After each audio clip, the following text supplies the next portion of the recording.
Hi everyone! Hello! Hello there! I am Bree. And I am Glenn. And tonight we're talking about Promises. And what do you get when you get a Glenn? I don't know. We're going to find out. Alright, Jenny is here and she says she's got her spiked seltzer. She's ready to go. Yay! I have a mug of wine. It's way back there. And I have my handy dandy we're not branded by anything, but I had blue drink in here earlier. Now I have water. So we've moved on to the stage of quarantine where I am using garbage to hold potable liquids. Yes. In case you were wondering what level of post-apocalypse we're at, there it is. Yeah. We were just talking that we are slowly running out of stuff. I don't know if you guys are doing the same. We hope that everybody's doing well out there, staying healthy, staying safe, getting your soap and your masks and your hand sanitizer. We just bought very fancy hand sanitizer because it's the only stuff that we could get. Yeah. It's like from a little store called like Olive Berry in Atlanta, and my friend recommended them. Very, very nice stuff, but still at the same time, we're just like, gosh, if there's some disinfectant wipes, I'm probably sure I'd spend most of my relief check on it. We're also moving in the very near future, so you'll see us in a different room than the singular room. It probably won't look too different. We're hoping to move in about a month, and we're just saying, as nice as it is to run out of stuff and not move with that stuff, I'm pretty sure like tubes of moisturizer and cleaning products are not necessarily the burdens that you would think they are moving. Those are not the difficult things to move. No. But getting back to Promises. Yes. I picked this one. All right. I like Burt Bacharach. I mean, I don't know what else to say about it. There's a ton of number one hits in this. We were looking it up kind of to orient ourselves, and we saw that Jerry Orbach, who kind of like made all the number one singles to radio. Like, if you've heard, stuff like Try to Remember and all that jazz and songs from this, it's because Jerry Orbach sang them, and we're just like, man, that must have been a producer's dream in the 60s. Like, get Jerry Orbach on a show and it'll be a hit, all the way up into like Beauty and the Beast would be our guest. It's still making tons of money. For a while there, anything Jerry Orbach sang on Broadway was like pop chart gold. Yeah. Like, to tie it all together, just like Burt Bacharach. I mean, Burt Bacharach basically ruled the pop charts for several decades in a row. Yeah. Yeah. You know? And, like, I couldn't remember anything about the show. I know that it was revived, and we actually listened to the revival version, so if that's a little bit different than the original, sorry, let us know, though. Like, let us know what the differences are. And hello, Bristol. Hi, Bristol! But we're listening to, to kind of orient ourselves, the Sean Hayes and Kristen Chenoweth from 2010. Very beautiful voices, like it a whole lot. But literally all I could remember is I was like, Burt Bacharach, which writes great songs. And then I think it's like a Neil Simon-y type of plot. And it turns out that that's because Neil Simon wrote the plot. So it's, so Burt Bacharach wrote the music.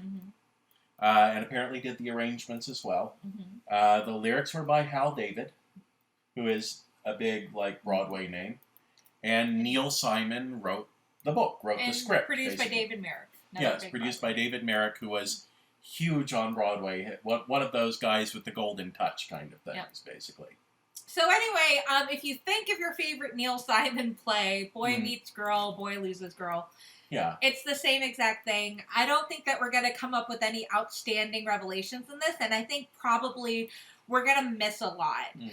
Just due to the fact that I think some of the most interesting, witty, urbane things that go on in the show is probably happening in the script. Yeah. Whereas we kind of suffered through that a little bit with It's a Bird, It's a Plane. I think it's even more so here because I do know that there was like funny gags and guest stars that would come on and stuff like that, just from kind of like circling the orbit when this was out. I think that the songs otherwise are fairly straightforward. Yeah, the songs are great songs. If you think of what Burt Bacharach was writing in the late 60s, early 70s, it's that. He didn't really change his sound. Just that. Yeah, he did not change his sound for Broadway. it is that pop sensibility that Burt Bacharach tapped into very well. And it's not a jukebox musical. Like, I think that would be very easy for you to believe because Dionne Warwick apparently took a lot of these songs and made them very popular on the pop charts. But these were written first. This was essentially, I think if you were to think of it in today's terms, David Bowie's Lazarus, Sting's The Last Ship, Bob Dylan's The Girl from North County. So it's essentially a famous songwriter writing original pieces for the stage. It's just a lot of the pieces then went back into the public conscience of the radio play and were very popular. So it is all written for this show. Nothing is recycled. But a lot of his songs that he wrote for this show then turned into pop hits. Like you said, Dionne Warwick got a hold of them. Some of them have sort of passed into the Great American Songbook now, that they're considered standards. But we should probably get moving on this, shouldn't we? Yep, overture is overture. Yeah, it's overture. Just a lovely introduction. What happens during the overture? The band plays the overture. Yep. Yeah. Essentially, just as a little bit of background, what we know is there is this executive, young executive. It's almost a little bit like How to Succeed. Yeah. Wants to be rich and successful and move up in the world. We kind of guessed through listening through this, maybe an ad executive. Yeah. We thought of, oh gosh, there's a great documentary, and I can't remember the title now. I think it's on Amazon or Netflix or something like that. It's something like How to Sell a Bathtub, or I don't remember what it is. But I should have done some research. It's basically about ad executives who wrote whole Broadway musicals. There was these huge ad campaigns for like Campbell's Soup, and there was these big records. Like that was like a big part of it as well. And I think there's like some fairly famous collectors who seek out these type of records. I think there was a guy that used to work for David Letterman that he was like a huge collector on these. Yeah, but it's all stuff that was never intended for like Broadway or anything. But it was full-on stage musicals for, like, auto shows and things like that. And to be honest, Broadway actors, when they were in their down seasons or not in a show, they would do these and still get paid. So it's kind of like what people are going through now with the pandemic, like finding opportunities to perform and get paid. And it's less splashy now, but this actually does still continue in a lot of the more industrial areas of the country. Actors find work by doing videos that then will be shown to like train lower level hires, or will be shown to potential investors to be like, give us your money, look how great we are, sort of thing. Well, and that's kind of like what you do, like as an actor to some extent. Yeah, I've done a bit of that. Yeah. But anyway, so we are guessing this ad executive, young guy, wants to move up in the world, and because it's the 60s, and it's almost like Boing, and kind of that farce era. He has two managers that are seeing their mistresses and need kind of a place to see their mistresses, and since he's a bachelor in a place of his own, he lets them have his apartment certain days of the week. Now, at the very least, when the show starts, he's got two. Yeah. We'll get to in a little bit why we know it's just two at this point. But the first song that we have after the overture is Half as Big as Life. And this is where we get a sense of our main male character. Hero. Yeah, our male protagonist. As I compare it to Pippin, which I'm sure everybody has seen Pippin. But it's that sort of attitude of, I'm not as big as I should be.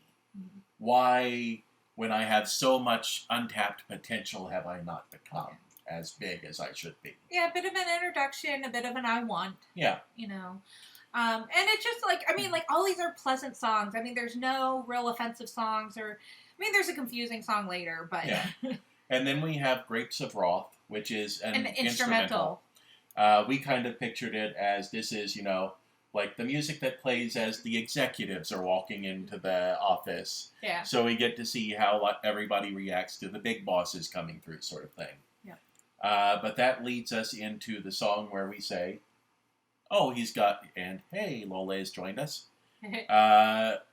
Where we say, he's got two people who have this deal with him, which is called Upstairs. Yep, and so essentially he's saying, this is my little house, this is my little slice of heaven, except on Tuesdays and Sundays, which these other guys come in and say it's their place. Yeah, because it's because he's got two executives who are using his apartment. He lets them use his apartment in order to have affairs with their mistresses. And this is actually based on a film called The Apartment, which starred Shirley MacLaine in the role that Kristen Chenoweth plays in the revival here. So, but we get this, and it's a nice sort of look into the character and his situation of, like, he really loves his apartment. He thinks of his apartment as his sanctuary. It's just, there's a couple nights when it isn't his apartment. Yeah.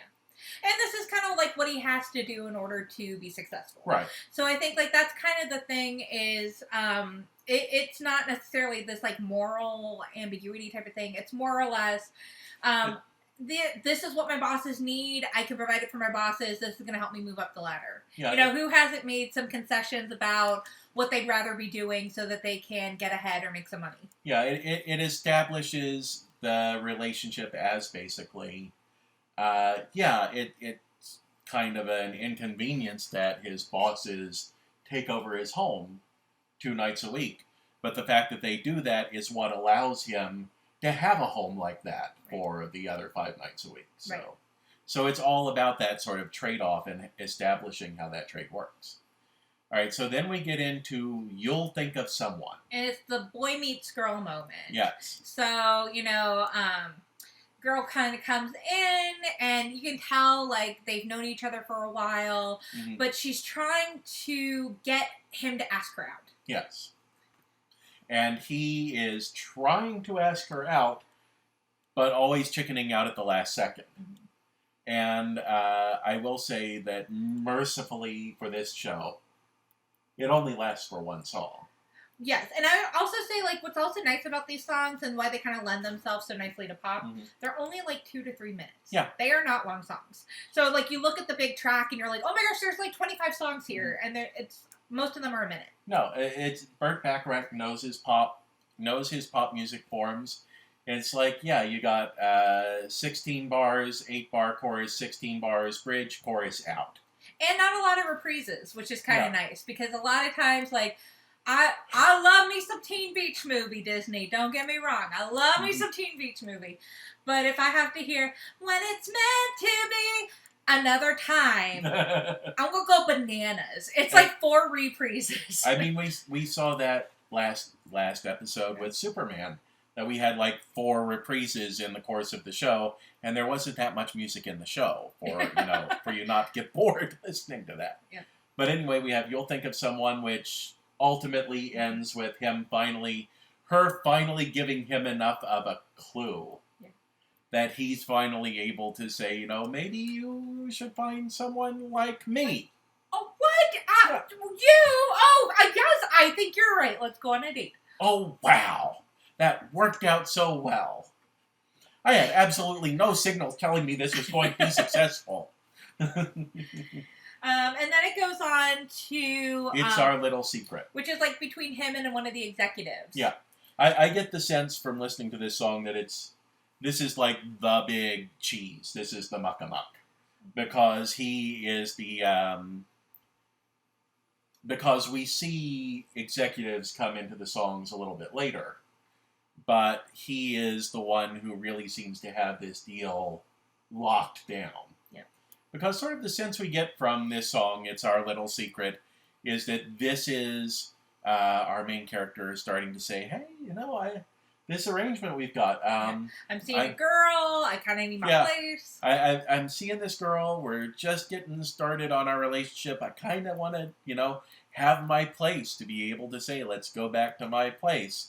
And the boss is very willfully ignorant of what he's trying to say. And it feels like he's kind of like a mentor. Like, so he's kind of trying to, like, push him, like, hey, God, we all do this. Just, like, tough it out, you know. Yeah, and it's basically him being like, yeah, you know, we keep this secret with each other. You keep this secret for me. That means I keep secrets for you. And then this kind of arrangement can play out nicely for you later. You know, because one day you're not going to have a girlfriend, but you're going to have a wife, and then you're going to want to have a girlfriend. Yes, that's basically what he says. Which leads us into one of the very popular songs from this, which would be Say a Little Prayer Yes. Yes. Obviously, everybody knows the song. Yeah. Morning I wake up. So, I mean, literally, we've all heard this. We've heard, different takes on it. I mean, I think there was a really popular version in the 90s. I know Dolly Parton's version's really popular. Yeah. So. And wasn't it, I want to say it was in the movie My Best Friend's Wedding. Yes, there's a big scene with all of the wedding party joining in and singing the song. Yep, that's it, for sure. sure. So, it is a song that has been heard a lot out of the context of this show. And it's essentially just, the girl saying how much she loves this guy. Yeah. That it's like every moment of the day, she is wishing him well, essentially, is what it is. Yeah. So I say a little prayer for you, sort of. Yeah. All right. And from there, we move on to She Likes Basketball. Which I was just like, I don't know what this is. Because I was like, I think that it's very straightforward. Yeah. Where he's just saying, okay, this girl I likes basketball. But I was like, but also, I was like, I don't know. Could this be like a false flag operation? Could he just be saying, oh, I can't date you because I date this other girl that likes basketball, like my girlfriend in Canada? I mean, I think there's a lot of interpretations to it. I think, from what I'm hearing, I think there's some question as to whether he actually likes basketball himself or not. Mm-hmm. But I think this is him discovering, there's something that we can do on date nights where it's going to last long enough that you're not going to want to come back to my apartment afterward. Mm-hmm. And, it's a question then of, does he actually like basketball? And he's genuinely thrilled that she likes basketball too. If you know, and you're watching us live, put it in the chat. If you're watching it archived on YouTube later, comments are down below. Let us know what exactly is being said with She Likes Basketball. Is he genuinely thrilled, or is he like, yeah, basketball, yay, I like basketball too. Yes, every single time Lola comes by, I'm like, Lola's in the shola. Yes. And some people have been asking about, we have two cats actually. Uhura is our other cat, named after, communications officer Uhura from Star Trek. Mm-hmm. And she will probably be not in this show because she's very shy. Yes. But if we have a season 2, we will try to get both cats in the show. When she hears, you're a cat lover, you're ready. When she hears us talking as though we are talking to other people, she pretty much runs and hides because she's certain there's someone else. Even though we're basically sitting here talking to the wall. Yeah, she doesn't like it. Yes. She's very cautious. You guys are all outside of that wall on that end of the apartment. Thank you. Yes. All right, so She Likes Basketball, and then after She Likes Basketball comes Knowing When to Leave. Yes. And this is another, the girls singing it, and also another, popular song that Burt Bacharach would play, in his own concerts and stuff like that. And we're I think this is knowing when to stop chasing a guy, or knowing when to kind of say, okay, I don't really know where this person is as far as their feelings, and do I stay or do I go? What's going to make me happy? Yeah, I get the sense that because we do have a song right after this where we get the sense that he now has a lot more than just 2 executives using his apartment. Mm-hmm. Or at least more people want to. Definitely, for sure. I'd say he's got at least 3 or 4 using his apartment at this point. But, my sense of Knowing When to Leave is she's looking at a relationship where it's well, gee, this seems like it's going really well, and he seems like he's into me, but, he's always, disappearing toward the end of the night, and always making excuses for us not to go back to his place, sort of thing. So is he really into me, or am I reading this wrong? Mm-hmm. And Knowing When to Leave is basically her being one of the best skills you can have. Is recognizing when it's not worth sticking around anymore. Which takes us into the song, Where Can You Take a Girl? Which is all the executives singing about how hard it is to be married. Yes. Which is very 1960s, I suppose. Yes. And they just basically say, it's just really hard because, we love our wives and our kids and our homes, but, we also kind of like our mistresses. And, I can't necessarily go, they say, What do you take them to an alley? Do you take them to the rooftop? Like, what do you do? Where can you take them that isn't your car? You know, a hotel keeps coming up. Yeah, and kind of making, our hero kind of feel guilty. Okay, about wanting to have his own apartment, and it is. I think one of the things that is like a constant thread through the whole song is basically all of the executives being like, why shouldn't we be able to have all the fun that single guys have just because we're married? We want to be like single guys too. Well, there's legal recourses to that if you really feel that way. But yeah, that's it. All right. And the next song on the soundtrack is Wanting Things.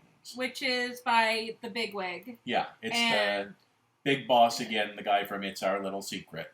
Yep, and he's essentially saying, like, look, I know I'm kind of, like, wrong for wanting to have your apartment and these trysts and everything. But, like, he's becoming kind of self-aware with that and kind of, like, owning up to his actions. Basically but also at the same time saying, like, but when you want things, you want things. Yeah, it is the whole concept of the song, basically, like the core concept of the song, is he is acknowledging that he is a man who has everything. He has the life other people are striving to have and everything like that. And he's like, so if I have everything, why can't I stop wanting things? And that sounds like a very important theme to have around this. Like, when you've got everything, why can't you stop wanting things? It's interesting. Yeah. Kind of wish some billionaires would be more self-reflective. Like, whatever. And then we kind of get into, like, the whole moment where this is a Christmas play. Yes. Like, there are certain plays out there, certain musicals out there. Like, I would argue She Loves Me and Rent and a whole bunch of other ones have a very prominent Christmas scene. I think Mame, a little bit more blatant. We need a little Christmas. So maybe they're not necessarily like Christmas shows in the way like we talked about A Christmas Story, where it is obviously Christmas. This is and it's all about Christmas and everything, but there's the Christmas scene. Yes, and this, I mean, pretty much half of the show is over the Christmas season. And that's where I kind of say, like, it's a little bit more like Rent or She Loves Me, where it's like in the beginning, we kind of have this introduction to all these characters, and then Christmas really features highly prominently in kind of a turn of events or a catalytic type of moment for the piece. And it comes into, like, I don't know if you guys have ever heard this song. I've always heard it because I listen to on Broadway on Sirius XM, and Turkey Lurkey Time comes up every single Christmas and Thanksgiving and everything, and it's just bananas. It just makes me think of, like, the Golden Girls episode where they're all chickens and slow down for 1 second. What's the title of the song? It's Turkey Lurkey Time. Turkey Lurkey Time. Yes. Okay, I just wanted to make certain because you sped right over that title, and I was like, that title deserves to be heard. I'm a speed talker. we got 45 minutes. And essentially, this is where I think we kind of came to the reasoning that he had to have been like an ad executive. Yeah. Like, we could just see the scene being like, National Poultry Farmers of America, how can we get that turkey on your table this Christmas? Well, here's our singing feathered showgirls. Yeah, there is nothing in the song that ties it to what we know of the plot in any way.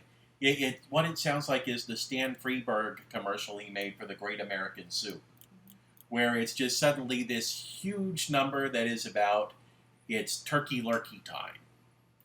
And I've pointed out before on this show, I keep track of which characters are singing which songs by looking at the actors' names and everything. None of these actors are anywhere else on the listed anywhere else on the soundtrack. And they have that voice where it's like, it's Turkey Lurkey Time. La, la, la, la. So I'm like, well, that's Showgirl. They've got the Showgirl sound, yes. I mean, if you're singing through your nose, it's a showgirl. I don't know. That's a very specific Broadway trope. Yeah. It's if all of a sudden we're talking like this, we're some showgirls. But yeah, it's just kind of bananas. If you actually know what's going on, like, please tell us in the comments. We would love to know what actually Turkey Lurkey Time is all about. You know what? If you don't know what's going on, guess. make up something.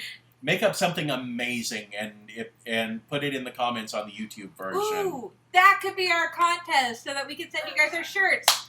We will pick the 4 best comments of what is Turkey Lurkey Time. Best is very subjective, so it could also be the worst. Yes. We will read all the comments, and then we will follow up with people and then send them shirts. So because we're going to save the post office sending these 4 shirts out. So you can tweet it at us. Tweet it at us. Yep. So you've got at Breeze's Cheese. Yep. Or at Doctor Who, DOCTORHU. Tweet it at us or put it into the comments on the YouTube channel. And we'll put it in the YouTube comments, like where you can like post a little description. We'll put it in there. If you want to tweet it at us, that would be the easiest way. Yeah. Or post it on YouTube. The comments are fine. Yeah. But basically, come up with what the heck is going on during Turkey Lurkey Time in this show. All right. And we move from the absolute lunacy of Turkey Lurkey Time into A House Is Not a Home. Because a house is not a home.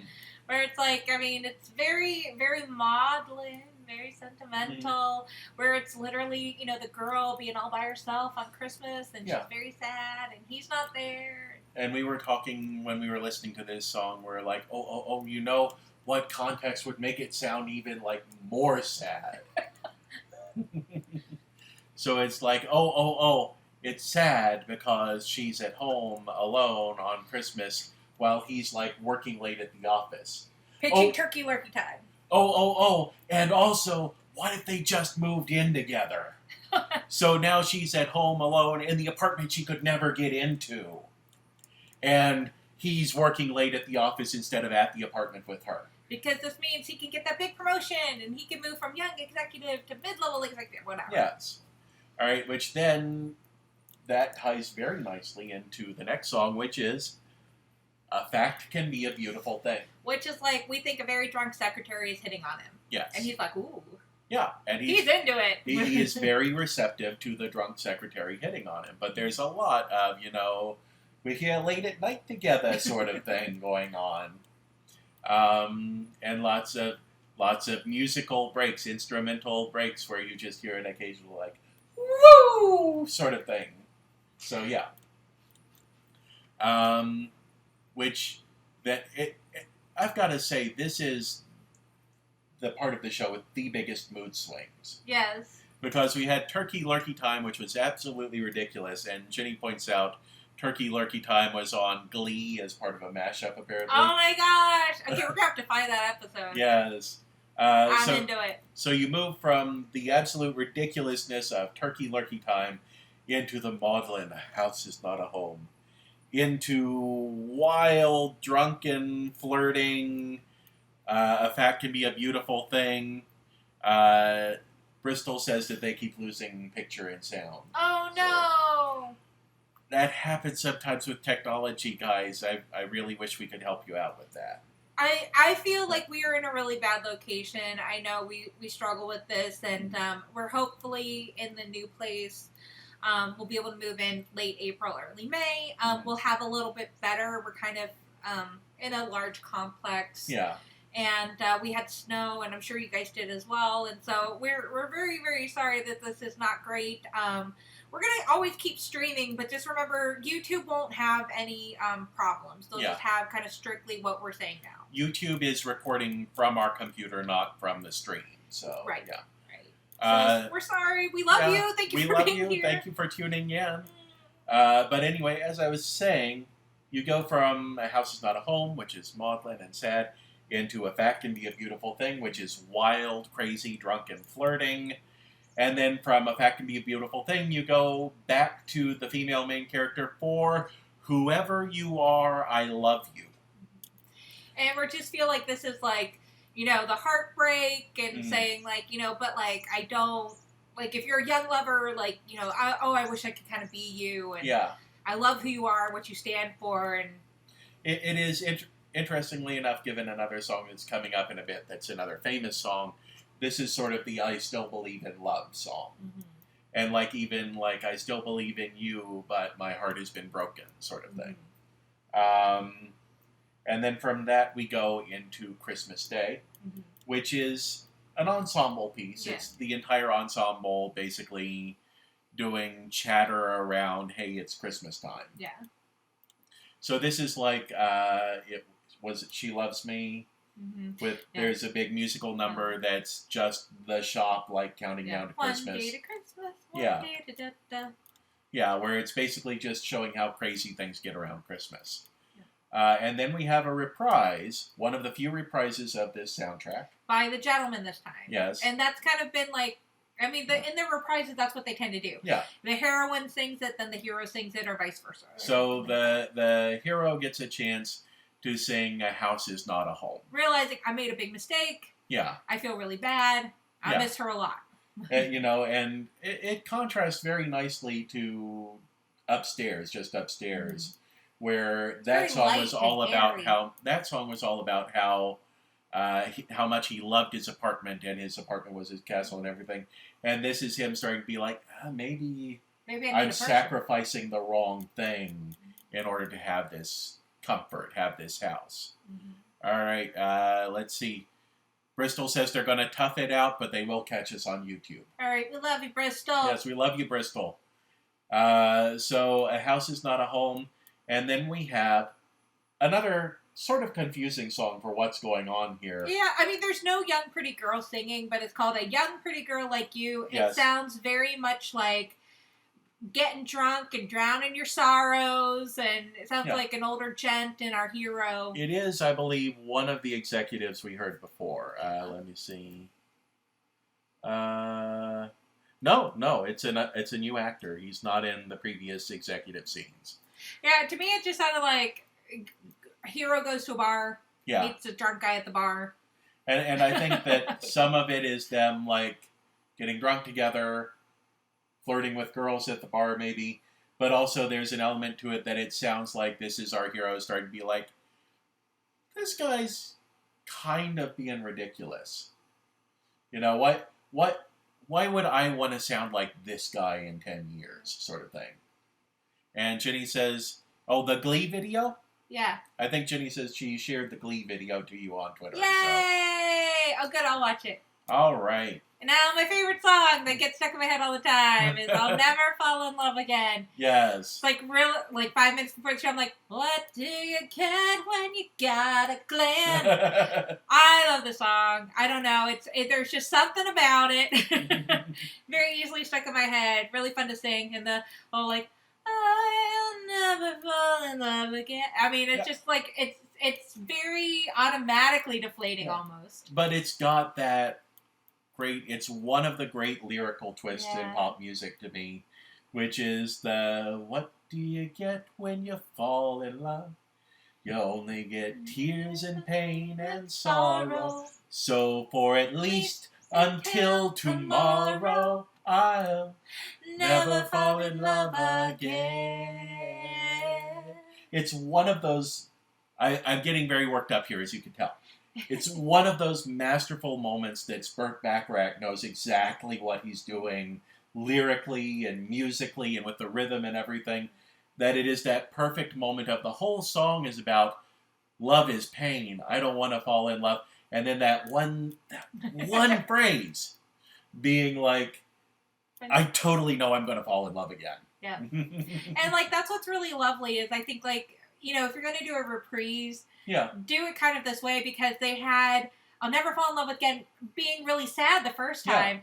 And then literally it's the last song of the show being kind of like, well, I'll never fall in love again because I found the person I'm in love with. Yes. But before that reprise, we get Promises, Promises, which is another song that Dionne Warwick recorded. And it's kind of interesting that she recorded this because this is the hero's big moment.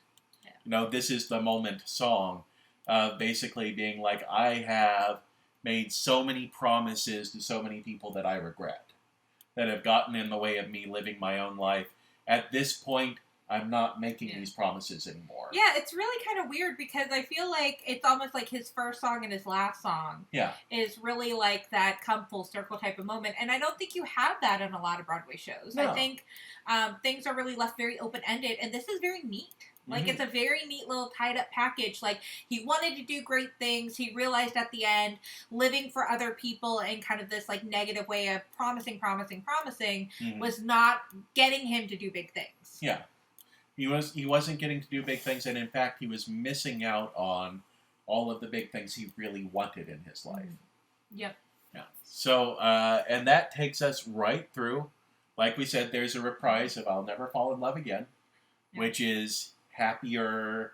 It's more, these two are definitely coming together. And this is... It's almost like a wedding type of number. Yeah. Like, it's always that, comedies end with a wedding. Yeah.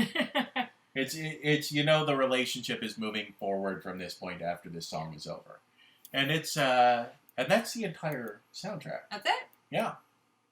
It's a nice little show. Little show. I mean, I don't know why we haven't seen it. It's definitely something I think we've listened to a whole bunch.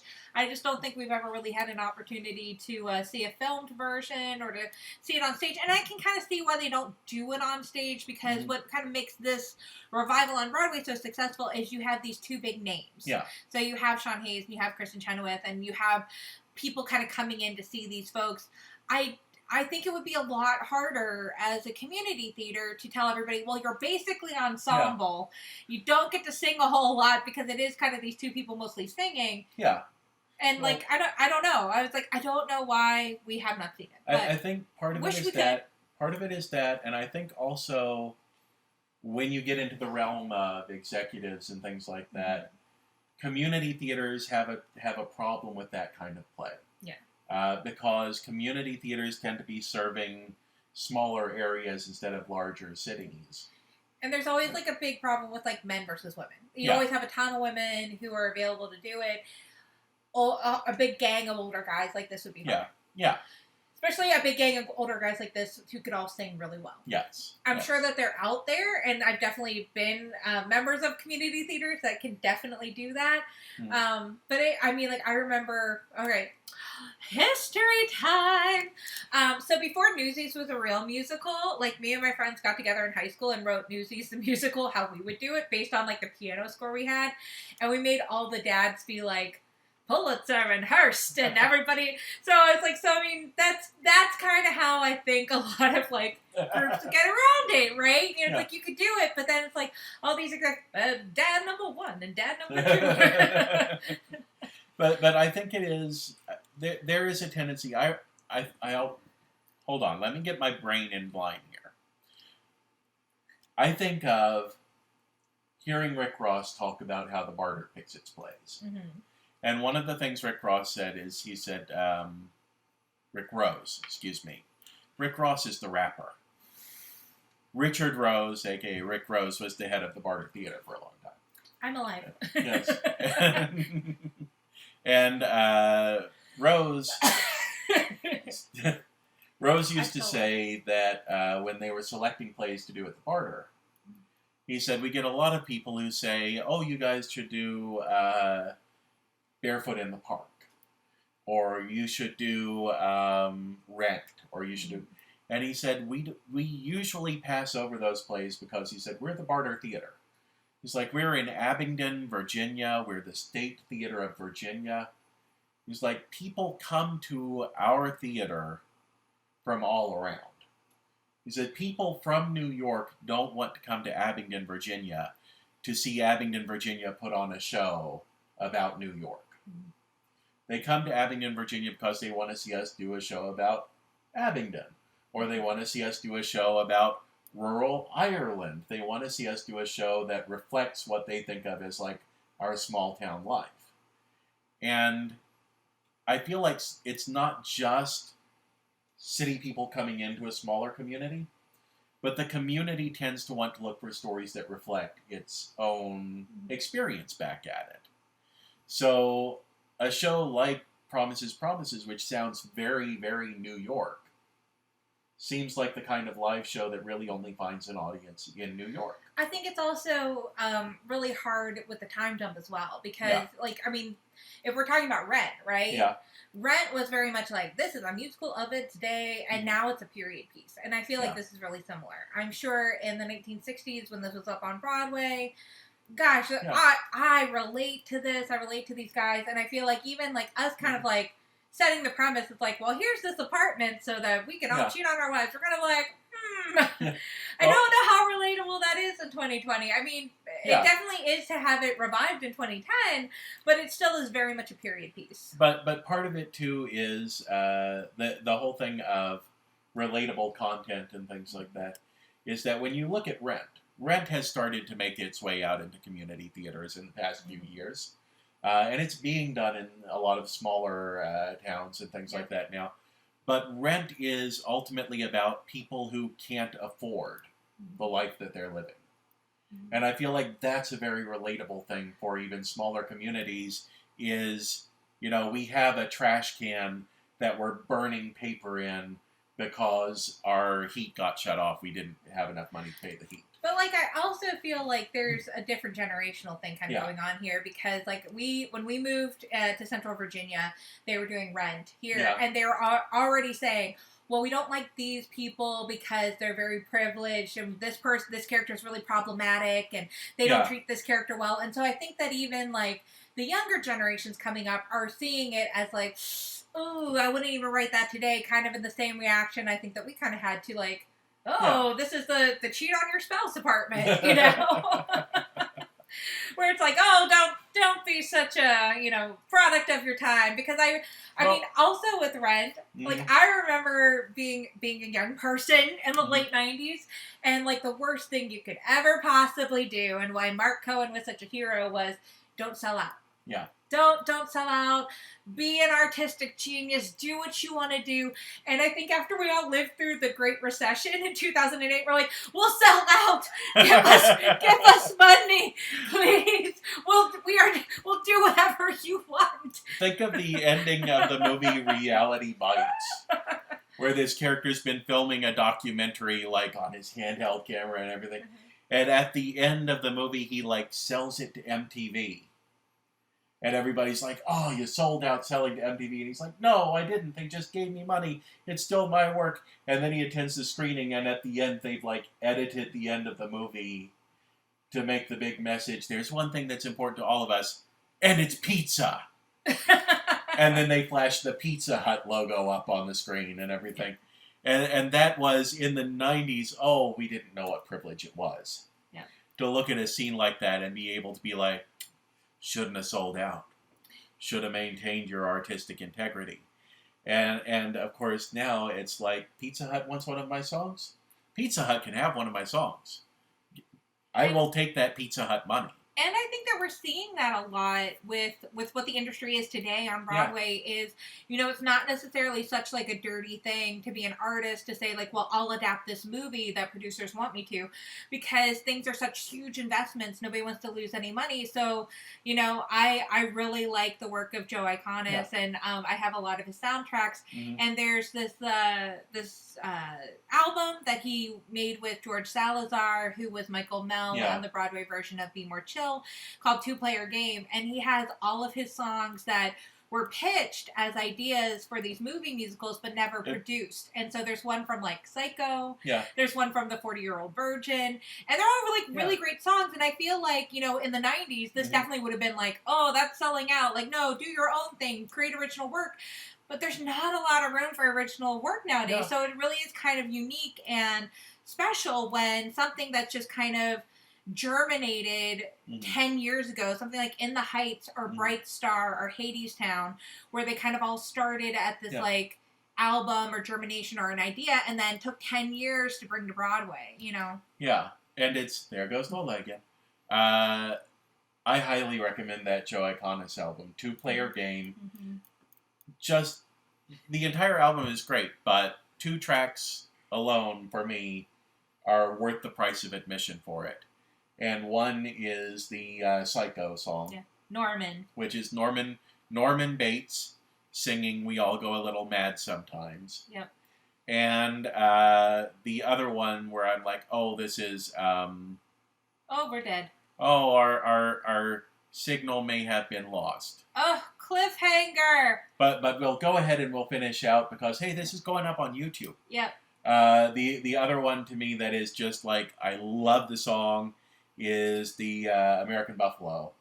Yes, the unauthorized Hunter S. Thompson musical, The Brown Buffalo song. Oh, good. Ginny can still see us. Good. It is a song that was intended for an adaptation of Hunter S. Thompson's Where the Buffalo Roam.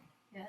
Which, just the idea that someone asked him to write a song to pitch for a musical based on Hunter S. Thompson is already something that blows my mind, but it is such a great song. And there's a refrain that gets stuck in my head that's literally just like, food, booze, drugs, guns. And that's not a good thing to just have stuck in your head as you're like pulling beans off the grocery store and picking up a bag of rice and just chilling about your day, and you're like, food, booze, drugs, guns. And radical politics. Yes. But really, really amazing. George Salazar is a great singer. Like I said, I like Joe Iconis' work a whole lot. Rob Roniecki, who did The Lightning Thief, is also really great. I mean, I think it's really, we talk about this a lot, and we'll just kind of go real fast before we end, because now we're getting off topic and going on a whole separate wing of Broadway. But there's a lot of great new artists out there. A lot of them just happen to be young men. Kind of the last person to kind of break that was Lin-Manuel Miranda, and now you kind of see like a lot of others come up. And then when you do see a woman kind of come through, it is people like Sarah Bareilles, or like Cyndi Lauper or Anais Mitchell, where it's like they kind of already had like a musical career, or Alanis Morissette, and then came into Broadway. And so as a young lady who writes musicals and songs and books and pieces, I would like a chance. I don't know how to do that because I'm poor and I don't live in New York. But if you are looking for musicals, I will write you one. I have good ideas, and you're actually going to hear them in about a month when we move to a different format. Yes, and in about a month, maybe more like 2 weeks or so. Yeah, pretty soon. It's coming up here. We're going to switch formats a little bit. So if this has been a little dragging for you, we got something new coming. Yeah, don't worry. Don't worry about the weather. It'll change in a minute. Right. But we're going to be looking at actually pitching some of our ideas to you guys out there who cannot give us the money to produce the shows. But we're going to, share some of our pitches for things that we want to adapt into musicals. And if I as well would like people to hire me to adapt shows into musicals, but I will say, Green hosts musicals a lot more than I do. And having had the pleasure for years now of being able to drive her to work in the mornings and back home after work, I know that you can throw her a line and she will come back with almost a fully formed song for you. Like Jerry Orbach will make it a hit. Yes, and it is sometimes, like about 20% of the time, it's a very ridiculous, funny thing that you've come up with that's hilarious, and I love it, but it's not really a song. 80% of the time, she's pretty much got a song. Like you're like, okay, we know how Act 1 ends now. We've got the finale for Act 1. So it's been a pleasure hanging out with you guys tonight. Yes. Thank you so much for sludging through Promises. I'm sorry we got kind of off track on a lot of things, but we had a lot of fun. Yeah. We loved listening to this in advance. I love being able to sing What Do You Get 15 times before we went live here, and we just appreciate y'all so much. We look forward to your suggestions on some turkey lurkey time, and I'm really excited about that. Yes.